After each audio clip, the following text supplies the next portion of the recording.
I'm Zev Eleff, and I've been asked to say a few words about Kinah Yudalad, Eicha et Asher Kvar Asahu.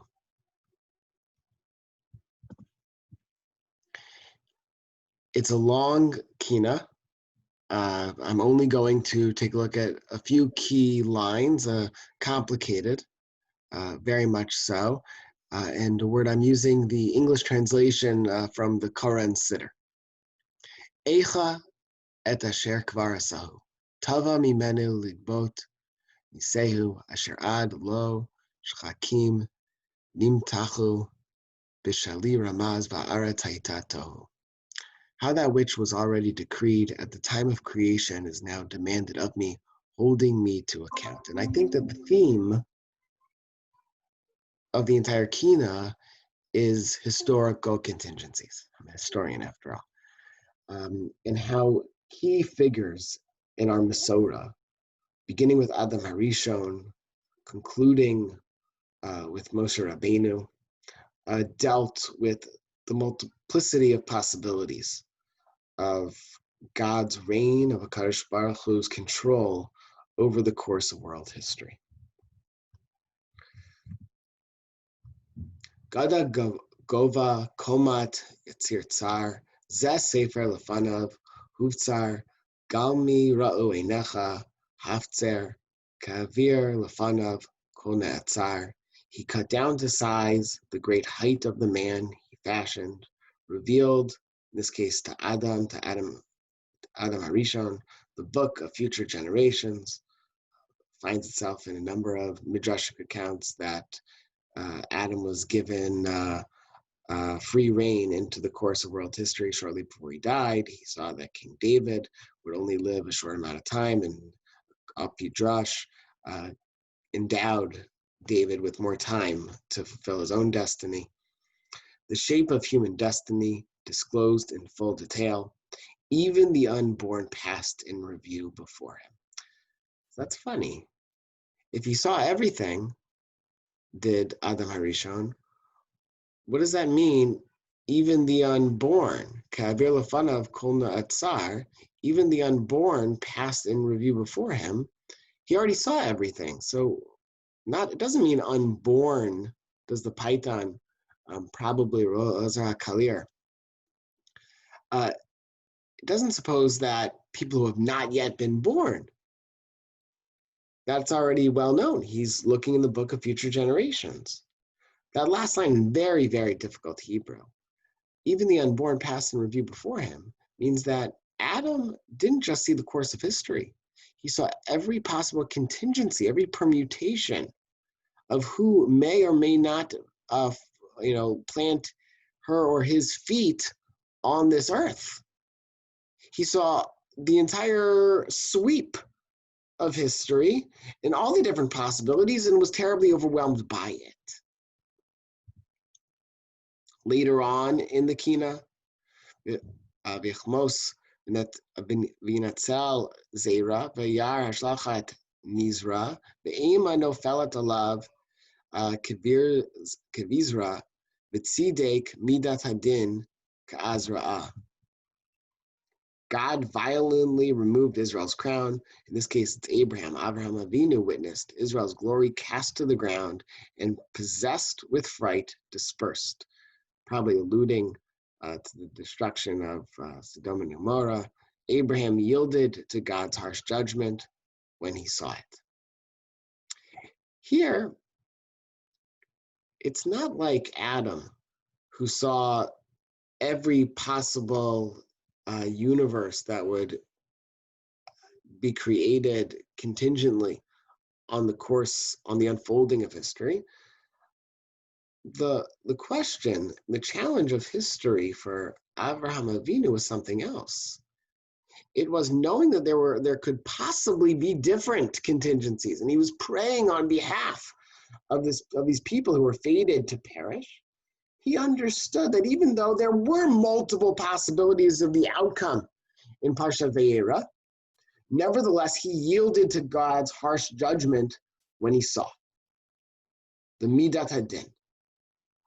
Unlike Adam, who was fully flummoxed by his situation of all the different permutations, Avraham Avinu saw the possibilities. He hoped for a different one, a different outcome. But his midah was recognizing the midah hadin, that eventually there are no other contingencies. There's only one possibility of in the unfolding of history, and God, HaKadosh Baruch Hu, had chosen one, and Avraham submitted himself to that reality. Zanach Zohar Tam B'ma'achazeh Ki lo ha'amin b'noam zeh Zan eino b'makom hazeh B'shar Shimumo v'konen ze'ein zeh. And again, I'm only picking out sections of the Kinah. The perfect one, an allusion to Yaakov Avinu. He was the one presumably perfect because all of his descendants became members of the Jewish people. No other patriarch had that mark of distinction.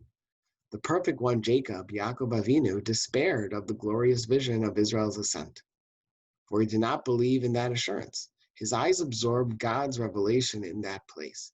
He sang of its desolation and wailed, "This cannot be." And the Python goes on to elaborate on the very first page of Masechet Ta'anit, I believe it is, where Yaakov Avinu was actually told when the Messiah would finally arrive, he died before he could reveal it to his children. The Python takes some license and suggests that it was Yaakov's decision not to reveal it. In any case, here, Yaakov Avinu understands that even if he's pretty sure how history, how the continuity of history will take place, nevertheless, perhaps jaded by the most challenging of life experiences of all of the Avot, Yaakov Avinu understands that he can't take anything for granted, even if it was in a chazon, even if it was in a vision. Yaakov Avinu was incredulous. He didn't believe in it. Not to say he didn't believe in God, but he understood how change can take place so radically, so drastically. And here, unlike Avraham Avinu, who accepted carte blanche the vision and the understanding of what God would decree as the only historical pathway, there were no other contingencies, Yaakov Avinu explored it differently and understood that even when told this is the possibility, things can change. And finally, Kalu kisleitzir kishulach v'nom shalach na biyat tishlach kima betzali lihishtalech b'acharei giladi yishulach. The envoy, this is Moshe Rabbeinu, felt faint when he was first designated and pleaded that God send anyone else. This is not a medrash, this is the Pesukim. For of what benefit is it that I begin this mission? Here he's not asking that his brother Aaron take over. When those of Gilad, referring to Eliyahu Hanavi, will complete it, that Eliyahu Hanavi is understood to bring about, to stand arm in arm with the Messiah when he arrives, b'mhera b'yameinu. And here, Moshe Rabbeinu rejects the monolithic course of history that has been told to him, that he will deliver the Jewish people from Egypt, even though he's told that. His humility betokens his sincerity, that he can't accept it. And therefore, even if there's only one possibility, he wants to open up to other contingencies.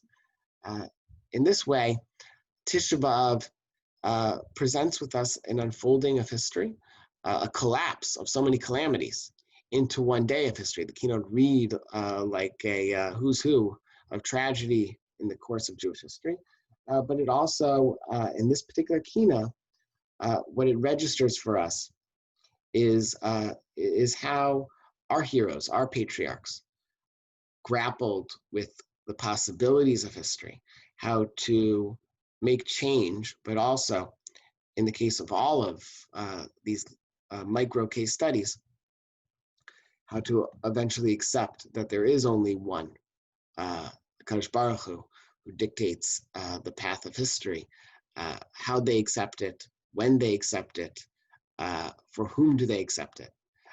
All of that are are laid out in the experiences of our ancestors.